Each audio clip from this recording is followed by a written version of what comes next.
Hey guys, just a quick little video. I am in the middle of cracking some slabs, some CGC slabs. I would say one of the hardest, besides Beckett, one of the hardest slabs to crack. I am buying currently some 9.5s to resubmit to PSA for a better grade, a PSA 10, and obviously the market values PSA 10s more than they do CGC 9.5s. So I just wanted to go through my process of cracking a slab.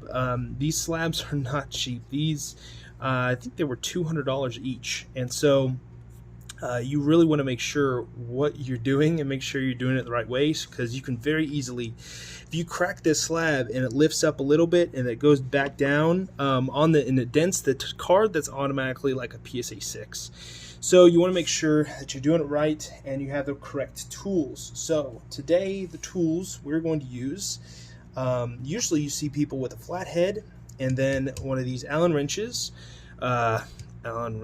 clamps, so whatever this is, I don't think it's an Allen wrench, but yeah, not an Allen wrench. What are these clamps are called? But anyway, these, vice grips, there you go, it's a vice grip.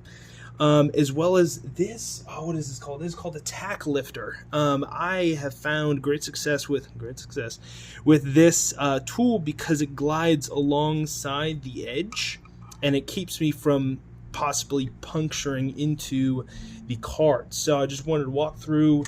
I have this baby too I'm trying to crack, which obviously is very expensive. But if you don't do this right, you will hurt your cards.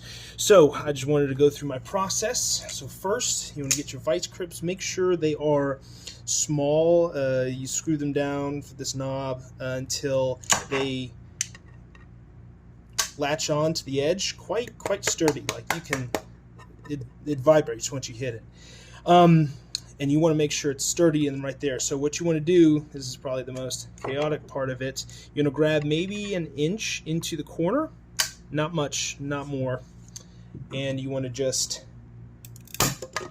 do like this. Don't worry about your card. It's really held in there with the case, so you don't have to worry about it hurting itself or whatever, jumping around. So that's all you need really with the vice grips.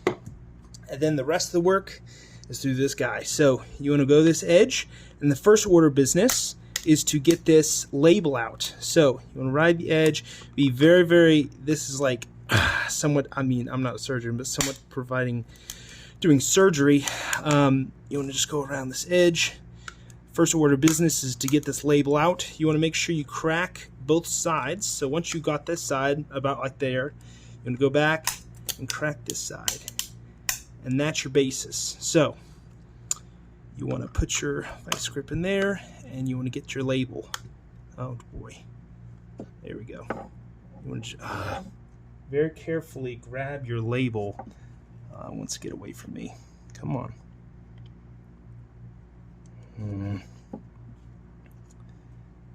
Sometimes it's tricky. All right, we won't worry about the label right now. So we will continue to go at the edge. The label will come out, and again, you want to be very careful and just wiggle all the way down. Don't worry about it cracking.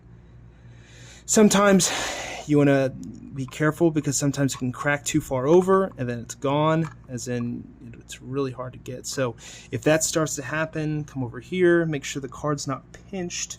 You want to have your like thumb right here where you want to have like a constant opening for it so the card doesn't show. This is kind of hard to show, but this is, I'm cracking this side a little bit, so I just have a little bit more to grab in. Oh man, my hands are so big. Okay, so now that I cracked it down here, go back a little bit. God, this label's messing me up. You want to just crack, just want to to there a little bit. I don't like that.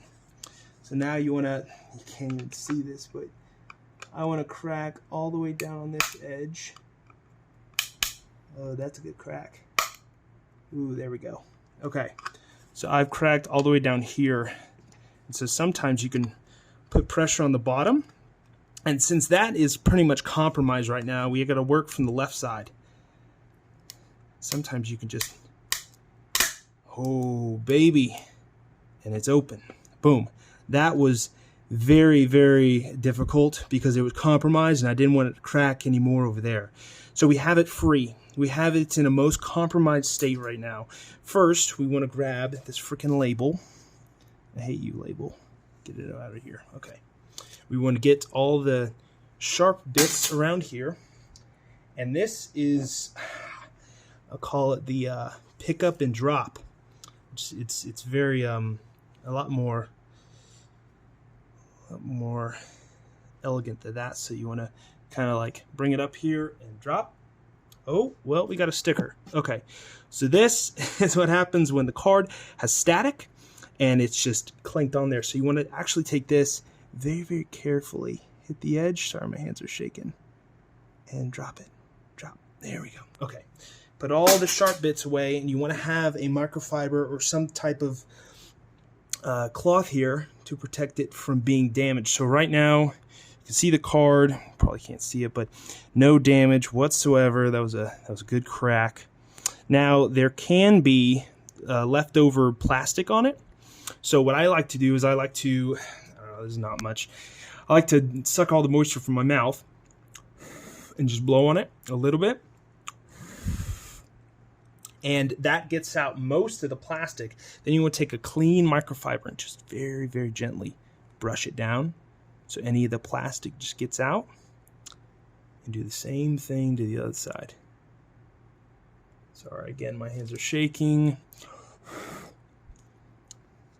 There we go. Okay.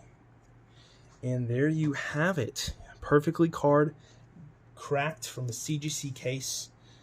I'll tell you what, the older CGC cases like these that have the just pure blue are way better to crack or easy to crack than the like light to blue light to blue cases, because they had a situation where some people could crack it with their bare hands and they're like, oh heck no, and then they went full Rambo on it.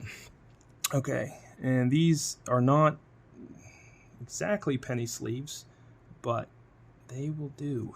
So again, the reason why you want to get out the plastic is because when you're pushing it down in a sleeve, all the plastic could scrape the card. Boom. Semi-rigid. Put it in there. Boom, you got your Mega Tokyo Pikachu Charizard. Poncho Pikachu. Again, I got these for $200 at a PSA 10. They're valued around $350. So when I send them off to grade for $15, it'll raise up the value, because the only thing that was, and I like to keep these. The only thing that was wrong with this is that I got a, oh my gosh, I'm shaking. Okay, here we go. I got a 9.5 surface, 9.5 corners, and then a 9.5 edges, and the only thing was 9 centering. PSA is more lenient on the centering than CGC. So even though a PSA 10 is a gem mint, it's more valued than a 9.5 gem mint. Don't tell me why. Don't ask me why. It's probably just because CGC is new to the game and they need time to establish themselves. But I'm a business and I need to, have a profit margin, and I take these risks to somewhat speculate as well as get a PSA quality card at like half the value, which is amazing, or a very significant portion of the value. And so that's how you do it. Stapler remover or tack lifter and some vice grips. And there you have it.